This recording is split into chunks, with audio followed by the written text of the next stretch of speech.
Well, students in Goshen headed back to school last week, less than 2 months after an EF2 tornado tore through the community. This is what the school looked like just weeks ago.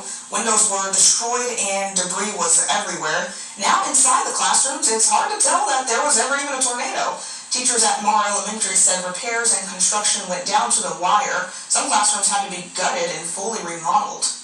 New windows, new floors, freshly painted walls, new ceiling tiles, and we're ready to go for the kids here. It was our goal to be ready on day one, August 18th for our students, and I'm so proud of our staff and our community in helping us get ready, and our teachers are ready to go.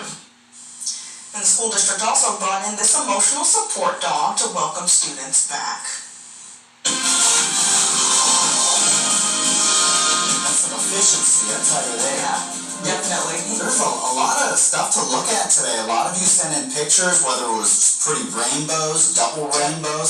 Some of you sent in damage. I think one of the cutest things I saw was a little girl that was concerned about the tomato warning, which is funny because I've been there. I've been there where I didn't know the difference between tornado and tomato. My mom will tell that story all the time. There was a board game called Tornado Rex, and I was like, Mom, I want the tomato red game. And I had to catch her one time when the commercial was on TV to show her, and she's like, it's Tornado Rex, not Tomato Red, but I got the game. She was probably wondering what on earth you were talking about. I know, I mean, people still wonder that today. What are you talking about, Robert? It was a fun game, by the way. Bit of an active weekend, though, with all the showers and thunderstorms we saw not only yesterday, but as well as today. Although now it's a little bit more serene, a little bit calmer, and a cold front was moving through. That's the whole reason why we had a lot of this activity. And so things are going to feel a little bit more comfortable moving into tomorrow and even tonight. We're already in the upper 60s with mostly clear skies. That dew point still in the mid 60s though.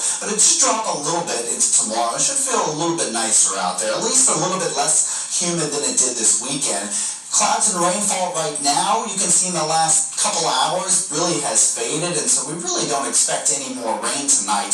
But everyone saw rain. If you didn't see rain yesterday, which there was a big gap in Montgomery County and Miami County and a few other parts, everyone for the last 24 hours or so has pretty much picked up some rainfall. So it was a wet weekend for everybody. This morning, pretty mild too. Temperatures only dropping to the upper 60s in Dayton.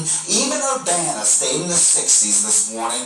You've been in the 50s for many nights. I think you even dropped to the 40s one night or two in the last week or so. But looks like we all stayed in the 60s, and we got up to the low 80s today in Dayton. If we'd have seen the rain earlier, we probably would have struggled to reach the 80s. A lot of us stayed in the 70s because some of us saw more rain today than others, but we did get up to 83 in Dayton this afternoon, and right now we're all in the 60s. We're really not that far off from where we were this morning, so we'll probably drop the temperature a little bit more so in the next several hours. But with some of that rainfall that's fallen and temperatures dropping, I think it's very possible we could be seeing some fog developing in the morning. So high temperatures over the next several days won't be as warm. You can see Monday expected only to really barely reach the 80s, and still Tuesday as well, although Tuesday's a little bit more typical for this time of year. We're about 84 degrees. But by Wednesday and Thursday, with some more sunshine in the forecast, going to be a little bit warmer, reaching the upper 80s. So there's the fog developing tomorrow morning, about 4 a.m., and you can see a little bit more widespread a little bit later in the morning hours. But eventually it does burn off. We're left with some sunny skies by the afternoon. And then even Tuesday looks pretty dry. I will say I think there's a chance for a pop-up storm tomorrow, but certainly not as wet as what we saw this weekend. 65 for the low, partly cloudy, with some fog developing. You can see by Wednesday and Thursday and Friday, temperatures climbing into the upper 80s, lows in the mid-60s, so you're not going to see a big change in temperatures. The biggest change we're going to see is drier conditions because we're still kind of in that wet pattern, but we are trailing out of it, getting into a sunnier week ahead. All right, thank you, Robert. And Storm Center 7 meteorologist Austin Cheney will be on the road this week. Tuesday, he'll be in Huber Heights at Thomas Cloud Park.